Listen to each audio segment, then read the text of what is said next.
उधर यूपी में अवैध कॉलोनीज को जल्द चिन्हित कर सख्त कार्रवाई की जाएगी। जल्द ही इनकी जमीन जब्त की जाएगी और अवैध कॉलोनी बनाने वालों की गिरफ्तारी होगी। सीएम योगी के आदेश पर नीति का ड्राफ्ट तैयार किया जा रहा है।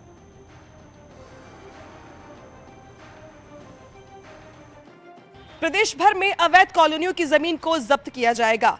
यूपी सरकार की ओर से प्रदेश भर में फैल चुके इन अवैध कॉलोनियों को बसाने वालों के खिलाफ कड़ी कार्रवाई भी की जाएगी। माना यह जा रहा है कि मुख्यमंत्री योगी आदित्यनाथ का निर्देश मिलने के बाद आवास विकास विभाग की ओर से इस बाबत नई नीति तैयार की जा रही है, जिसके लिए ड्राफ्ट लगभग तैयार कर लिया गया है और इसको आने वाले दिनों में कैबिनेट से मंजूरी भी दी जाएगी। माना यह जा रहा है कि जिस तरीके से अलग अलग शहरों में बेतरतीब तरीके से कॉलोनियां बसाई गई हैं, अब ऐसे लोगों को कड़ा सबक सिखाने के लिए इसमें कुछ नई धाराएं भी जोड़ी जाएंगी और ऐसे लोगों के खिलाफ कड़ी कार्रवाई भी की जाएगी। अनामकसी न्यूज़ 18 लखनऊ।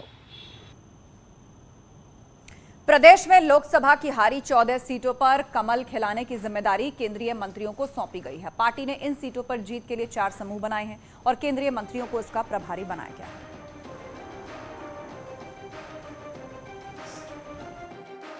लोकसभा चुनाव में 14 सीटें जो भारतीय जनता पार्टी हार गई थी, अब उनको जीतने की भारतीय जनता पार्टी ने रणनीति तेज कर दी है।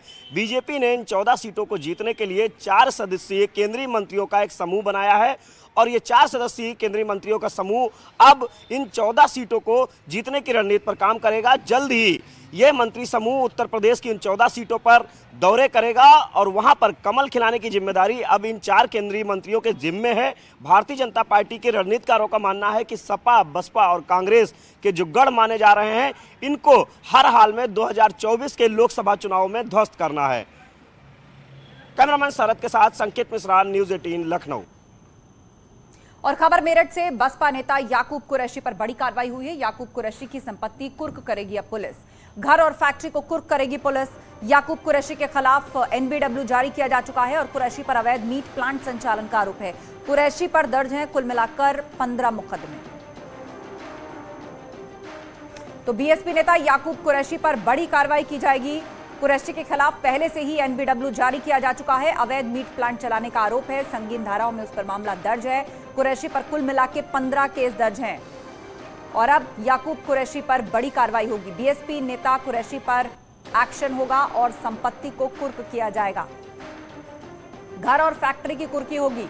बसपा नेता याकूब कुरैशी, अवैध मीट की दुकान संचालन का आरोप और 15 केस पहले से दर्ज। एनबीडब्ल्यू नॉन अवेलेबल वारंट पहले ही जारी हो चुका है और अब संपत्ति कुर्की की तैयारी में प्रशासन। घर और फैक्ट्री दोनों को सीज किया जाएगा। उधर दिल्ली में बन रहे नए संसद भवन में लगा अशोक स्तंभ, जिसको लेकर विवाद शुरू हो चुका है। विपक्षी दल स्थापित अशोक स्तंभ के मूल स्वरूप से दिल्ली में बने अशोक स्तंभ को अलग बता रहे हैं।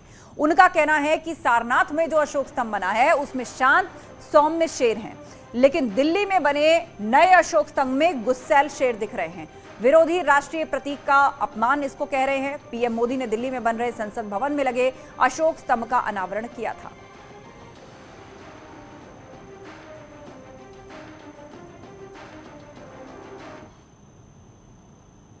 उधर कांग्रेस नेता अधीर रंजन चौधरी ने ट्वीट करके केंद्र सरकार पर सवाल उठाया। अधीर रंजन ने अपने ट्वीट में लिखा है, नरेंद्र मोदी जी कृपया शेर का चेहरा देखिए।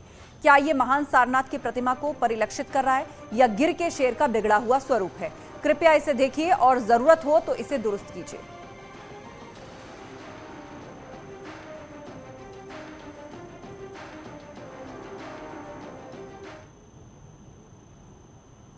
विपक्ष के सवालों पर यूपी के डिप्टी सीएम केशव प्रसाद मौर्य ने ट्वीट करके निशाना साधा है। केशव प्रसाद मौर्य ने अपने ट्वीट में लिखा, नए संसद भवन में अशोक स्तंभ के शेर की आकृति में परिवर्तन की बात करने वालों को दृष्टि दोष है। #सत्यमेव जयते।